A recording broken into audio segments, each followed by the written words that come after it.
Matt Gaetz is doing the Lord's work. He just exposed Kevin McCarthy and the Rhinos. Kevin McCarthy was the man behind making sure that Jim Jordan does not become speaker, and they had a plan to put McCarthy back as speaker by the end of the day today, but they're all exposed and it's not gonna happen. Let's get into it.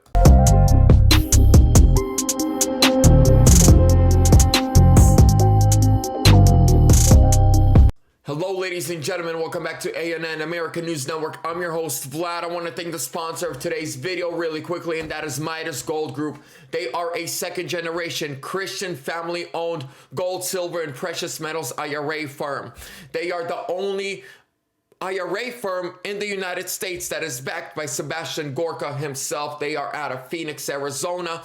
Customers in all 50 states, including Canada and worldwide. Contact them at MidasGoldGroup.com or call them at 480-360-3000. Mention Vlad from American News Network. Get a bunch of free silver, a huge discount. Protect your money from Bidenomics. I'm protecting mine. All the links are down below in the description. Let's get right into it. So the Rhinos were pretending like they wanted to put the Rhino Mark Meadows as speaker. That failed miserably. But ladies and gentlemen, before I add more commentary, we're going to watch a video together. And this is amazing. So I did go in a couple of minutes.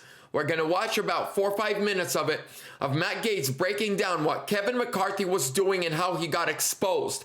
Right now, he's talking about his conversation with Meadows, saying, okay, run for speaker, but one and done. Don't do what McCarthy did. Let's get into it.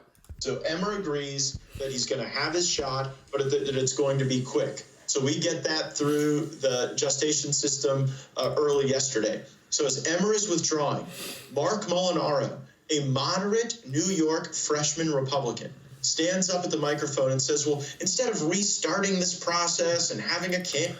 And listen to this.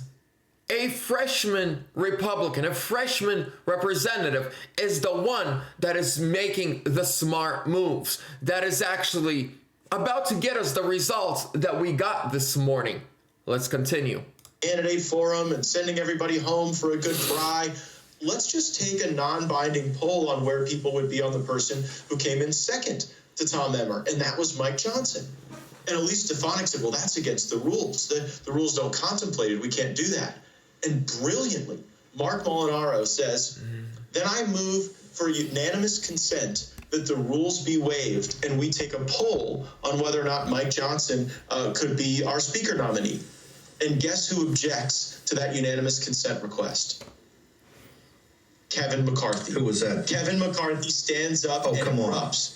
It says, I object to doing a roll call on Mike Johnson. And Mike Johnson was exasperated. All the times Johnson had voted for McCarthy, had carried his water, maybe even voted for some bills he didn't like because he was working toward the Republican conference's stated objectives under McCarthy. And here was the thing. It showed everyone that it was actually McCarthy who was working to knife Scalise. It was actually McCarthy who was working to knife Jim Jordan. It was McCarthy working to knife everyone. And he hadn't yet figured out a way.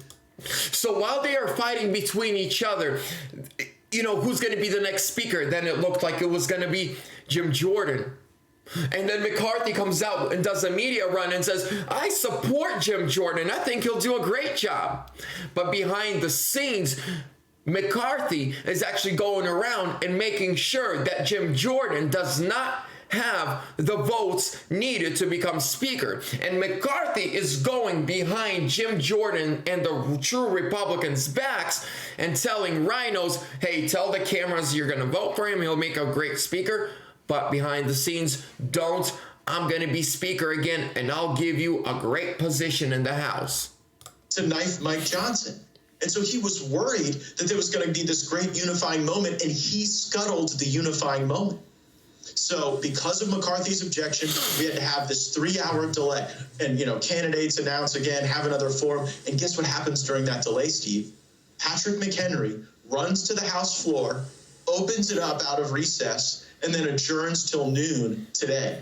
Now, why did he do that? Because they were setting up a play to block Mike Johnson with write-in votes in the intra-conference process for Kevin McCarthy. Now, before this goes on, he's about to drop a bombshell. What are write-in votes?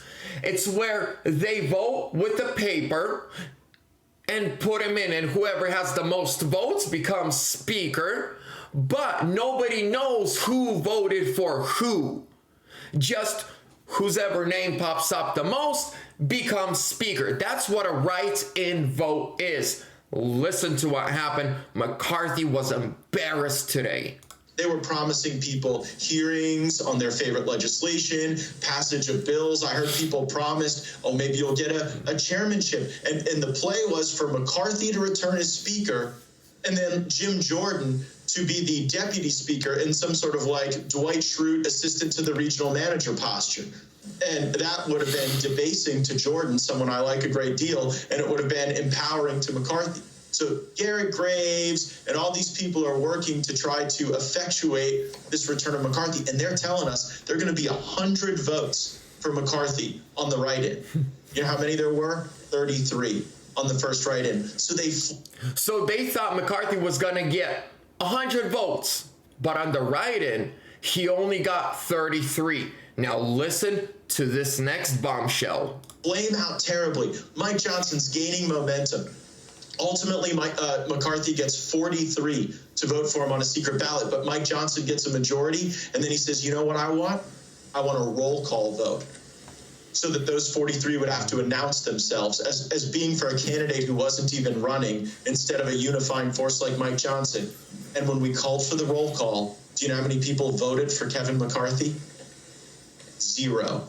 He went from zero. So he went from promising 100 votes to delivering 43 to 0 willing to vote for him. And everyone in the room knew at that moment that I wasn't the force for chaos. I wasn't causing disunity. That for the last 3 weeks, the reason the House of Representatives has been paralyzed is because for his own selfish gain, Kevin McCarthy was sabotaging the candidacy of anyone else because he was plotting a return. And we stopped it. And in the place of Kevin McCarthy, we get a Bayou, Louisiana Mike Johnson, a brilliant constitutional attorney. He has been my seatmate in the House Judiciary Committee for 7 years. For 7 years, we have worked against the illegitimate impeachments, against the weaponization of this government. This guy did the toughest cases before the Louisiana Supreme Court. We're going to stop it right there, ladies and gentlemen. Kevin McCarthy is a snake. He's a slithering, slimy, lying snake. So the conference was growing more and more momentum to be unified behind Mike Johnson.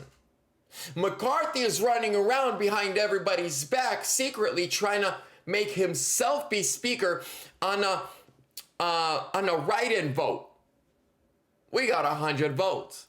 But then he actually only got 43 on the vote where nobody knows who's voting for who.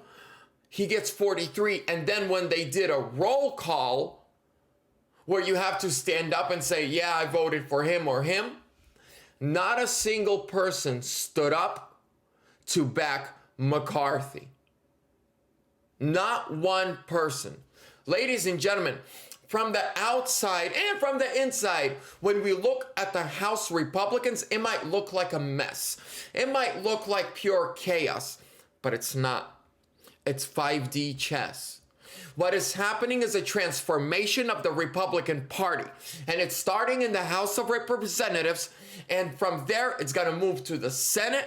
Trump is going to come back and restore the White House, and then our FBI, our DOJ is going to be restored to the way it was constitutionally was supposed to be, according to the laws of the Republic of the United States of America.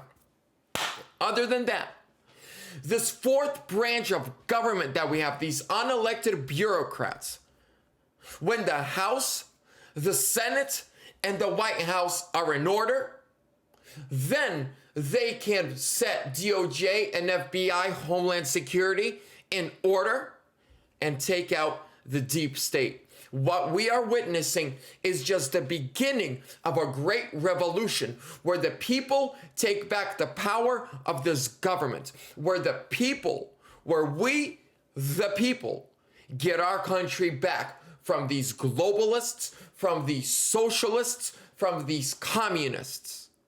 Ladies and gentlemen, I'm fired up. For those of you who watch my videos, I've always got energy.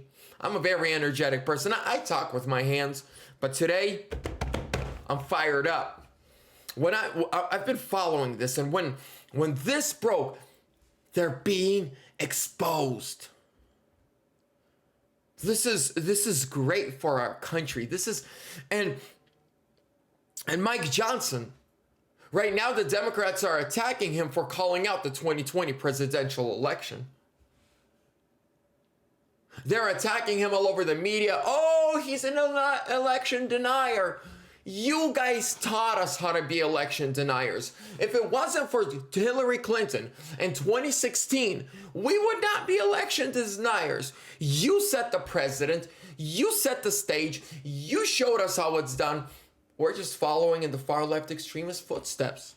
I mean, if you want to take it there and call us election deniers, we learned from you. We learned from you. And Trump was indicted on election charges, while Hillary Clinton still to this day is denying that she lost to the Don. Ladies and gentlemen, you know I love you. Make sure to like, comment, subscribe, share. Check out the links down below in the description. Trump 2024 or sooner.